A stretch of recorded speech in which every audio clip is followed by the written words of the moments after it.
Atenção, se você tem estômago fraco, não assista a esse vídeo. Não nos responsabilizamos por estragar o seu dia. Até mesmo porque em nenhum momento do meu testemunho eu disse que tinha laudo, Thiago. Até mesmo porque em nenhum momento do meu testemunho eu disse que tinha laudo, Thiago. Bom, primeiramente eu nem pensei que eu estaria fazendo mais um vídeo sobre esse assunto. Afinal, já fiz 3 deles trazendo atualizações sobre o caso.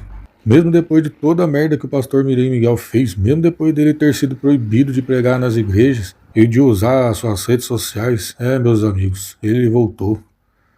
E pior do que nunca. Desde o começo o pastor Mirim já causava revolta nas pessoas justamente porque elas perceberam que ele fazia de tudo para conseguir chamar a atenção, por perder quantias absurdas de dinheiro nas igrejas, por fazer um showzinho barato usando uma coisa tão sagrada que é a fé das pessoas em Deus, fazendo todo mundo de bobo por acreditar que ele era um enviado de Deus, pregando e mostrando-se alguém com muita sabedoria.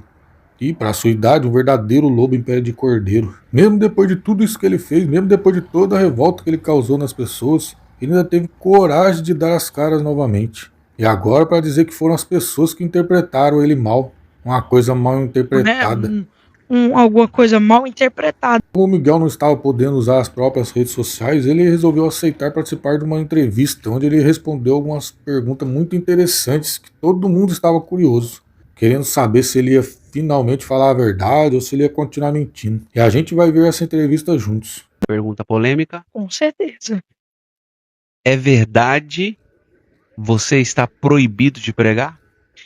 Bem, foi dado um conselho pelo conselho tutelar que eu deveria estar longe, né, do altar, longe das redes sociais, e eu não quero nenhum problema com a lei e, claro, tive que acatar. Mas lembrando que eles podem me tirar do altar, podem me tirar das minhas redes sociais. Nunca eu vou poder tirar a minha intimidade com Deus, a minha vida de oração, a minha vida de consagração. A oração que eu tenho feito com Deus é: Deus, tire tudo de mim, só não tire a tua presença.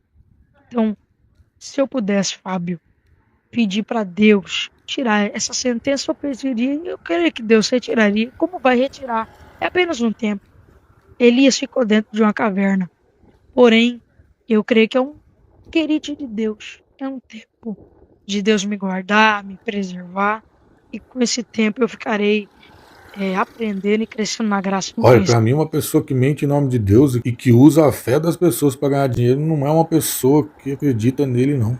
Não me desce o fato de que o Miguel fala tudo isso e ele não tem um pingo de remorso sequer. Parece ser uma máscara para tentar encobrir atitudes pecadoras e tentar sair impune de alguma maneira. O Miguel sempre fala que as pessoas podem tirar tudo dele, menos a presença de Deus. Mas eu tenho certeza que Deus está bem afastado dele. Porque em Provérbios 12:22 diz o seguinte: os lábios mentirosos são abominação ao Senhor, mas os que agem de forma verdadeira são o seu deleite. Então, o Miguel diz amar tanto a palavra de Deus, mas pelo visto ele nunca encostou numa Bíblia para ler. Sinto que você recebeu essa notícia, que você estava impedido de pregar, usar suas redes sociais. Qual foi a sua reação naquele momento? Eu chorei muito, né? Eu me decepcionei muito, me entristeci muito, porque eu amo estar no altar, né? Hoje eu vi o altar e eu chorei muito, porque eu quero estar de volta, né? Eu quero poder pregar novamente, mas é o tempo de Deus, e eu não posso ser contra o tempo de Deus. Se é da vontade de Deus, eu tenho que acatar a vontade de Deus. Mas eu creio que logo, logo eu vou passar isso aí e vai ser um grande testemunho, não. Tadinho dele, né, gente? Tão inocente, sofrendo com todo esse ataque. Claro que não tem motivo para isso ter acontecido, né?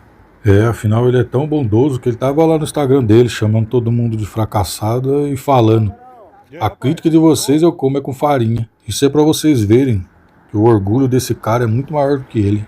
E eu acho super bizarro que mesmo ele falando que ama Deus em diversos momentos, ele continua fazendo um monte de merda, vai totalmente contra tudo que Deus prega. O que você tem a dizer para essas pessoas que falam mal de você, que criticam a sua forma de pregar?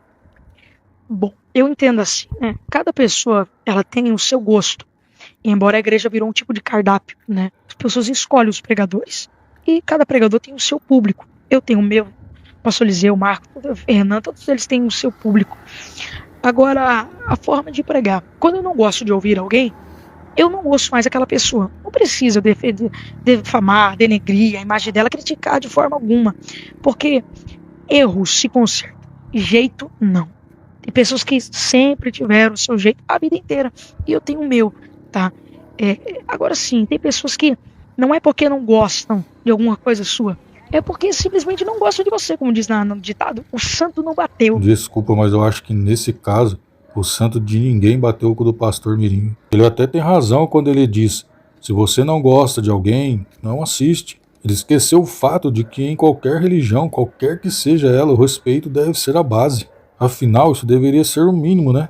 Você não pode simplesmente sair por aí dizendo que acredita em algo e ao mesmo tempo agir completamente contra os ensinamentos dessa crença. Porque isso não é fé, isso é desrespeito. As pessoas criticam tanto o Miguel justamente porque estão revoltadas por ver uma pessoa igual a ele, que usa a fé, que é uma coisa tão sagrada para milhares de pessoas, como uma desculpa para fazer o que ele bem entende, mesmo aquilo que seja muito errado. E é muito engraçado, né? Que ele exige respeito das pessoas que falam sobre ele, mas ele mesmo tá lá no Instagram, chamando os outros de fracassados. Eu acho que se você acredita em alguma coisa, tem que mostrar com as suas atitudes. Senão isso vai ser só uma hipocrisia mesmo. Tem um testemunho muito forte, que até os 3 anos de idade você tinha dificuldade de falar. Você chegou a ir atrás desses laudos, desse exame, para poder validar esse seu testemunho?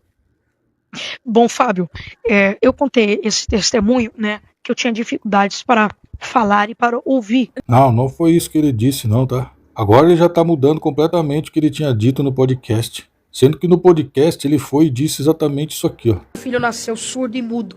Ele nunca vai falar e nunca vai ouvir. Eu nasci com um diagnóstico, Pedro, que eu não tenho as cordas vocais e eu não tenho os tímpanos. Eu nasci com uma deficiência que retirou as minhas cordas vocais e retirou meus tímpanos. Eu nasci sem. E o diagnóstico da medicina foi que seria impossível qualquer dia eu falar e ouvir. Cara, não consigo acreditar que ele tá fazendo isso. Agora ele vem falar que o testemunho dele foi que ele tinha dificuldade de ouvir e de falar. Pelo amor de Deus, né, cara? E o que mais me deixa incrédulo é que ele quer mentir, sendo que tem provas espalhadas pela internet inteira para refutar o que ele fala. Já nem precisa de ninguém mais para fazer isso, né? Porque ele próprio consegue se refutar. Tinha dificuldades para falar e para ouvir, né? E com 3 anos de idade, eu acabei surgindo um milagre. Eu não expliquei o testemunho direito e bem, né? Eu tinha dificuldade na fala, minha língua era travada, dificuldade de audição, né? E ali aos olhos segundo, né, a história da médica, né, que disse, olha, aparentemente ele é surdo e mudo, né? Mas não que foi dado um laudo, não que foi dado um exame, não foi. Então, assim, e Deus operou um milagre na minha vida. Eu tinha a língua travada e hoje você pode ver que eu falo muito bem, converso muito bem. Paulo diz, quando eu era menino, eu fazia coisa de menino. E todo menino não pode embora eu tenha um vocabulário bom, mas eu não posso falar com vocês como ele fala, como um adulto fala. Então, às vezes, vai escapulir aqui um erro, né, alguma coisa mal interpretada. Mas Deus fez um milagre na minha vida. Mas não que foi dado laudo, não que foi dado nada disso. Até mesmo porque em nenhum momento do meu testemunho eu disse que tinha laudo, Tiago. Mas nossa, eu acho que eu não tô ouvindo direito também, viu? Porque eu jurava que eu tinha escutado nesse clipe aqui que ele tinha dito que tinha um laudo, mas que teria perdido conforme foi se mudando de casa com os anos. Miguel, olhando pra mim aqui, o seu testemunho é mentira ou é verdade? Pedro, eu confesso que eu procurei esse laudo. A gente mudava de casa de cada um em um ano. E conforme a mudança, algumas coisas iam se perdendo. Eu não achei esse laudo. Não, mas agora só falta ele falar que foi a gente que entendeu errado, que ninguém sabe interpretar o que ele disse. Sendo que na hora de ir no podcast, o Miguel foi lá e falou com toda a convicção do mundo que teria nascido sem as cordas vocais e sem os tímpanos. Foi literalmente isso que ele falou. Seu filho nasceu surdo e mudo. Ele nunca vai falar e nunca vai ouvir. Eu nasci com um diagnóstico, Pedro, que eu não tenho as cordas vocais e eu não tenho os tímpanos. Eu nasci com uma deficiência que retirou as minhas cordas vocais e retirou meus tímpanos. Eu nasci sem. E o diagnóstico da medicina foi que seria impossível qualquer dia eu falar e ouvir. E agora vem distorcer tudo completamente. Tá outra, né? Pelo amor de Deus. Eu até pensei que esse assunto ia morrer depois que o Miguel foi proibido de mexer nas redes sociais. Só que agora eu entendi o porquê isso não acontece. O Miguel sempre quer estar certo de tudo. O Miguel sempre quer estar certo a todo custo. Ele fala, ele mesmo se contradiz e depois sabe quem é a culpa, né? A culpa é nossa. Foi a gente que não entendeu. Então, às vezes, vai escapulir aqui um erro, né, alguma coisa mal interpretada. Então às vezes vai escapulir aqui um erro, né? Uma coisa mal interpretada. Uma coisa que me chamou muita atenção nessa entrevista foi essa pergunta que fizeram pro Miguel. Você falou sobre a sua vida particular, que você não gosta de mostrar para as pessoas. Mas muita gente tem a curiosidade. Como que é o Miguel no dia a dia? Porque saiu em alguns portais de notícias que você tinha comprado carros de luxo, casa de milhões, né? Você vai andar no meu Rolls Royce. Você vai andar no meu iate. Então, como que é a vida do Miguel, o dia a dia do Miguel? Como é que é? Você acorda desse jeito que você tá, com esse cabelo arrumado, com esse terno? Você dorme de terno? Amarra. Daí o Miguel respondeu o seguinte: Por assim, eu converso muito. É claro que o meu hobby é diferente do hobby. Eu gosto de conversar, eu gosto de papear, eu gosto de jogar conversa, eu gosto de estar no meio de pastores, no meio de pessoas que são sábias, né? E claro que a gente sai ali, uma brincadeira, alguma coisa. Eu sou o Miguel, eu sou um menino. Atrás desse paletó, dessa gravata, tem um menino de 15 anos de idade, né? Atrás do missionário Miguel Oliveira, atrás do profeta, atrás de qualquer outra coisa. Eu sou um menino, uma criança ainda, digamos assim, eu tô entrando na adolescência. Brinco, sou brincalhão, não sou essa conversa que sou arrogante, não. Só passar por onde eu passei e perguntar como que eu tratei o povo é fácil, né? Então eu brinco, mas em cima do altar eu entendo que já passou muito palhaço, não precisa de mais um. Então eu adoto uma postura, né, séria em cima do altar. Então, mas não é porque as pessoas me viram num corte e pregando tal tudo que eu sou aquilo, né? Olha, quando eu ouço ele falando isso, parece até que eu estou ouvindo outra pessoa. Que o Miguel que aparece na internet xingando todo mundo, chamando os outros de fracassado, e agindo com arrogância, não parece nada com esse menino de 15 anos aí, que ele diz ser por trás do paletó e da gravata.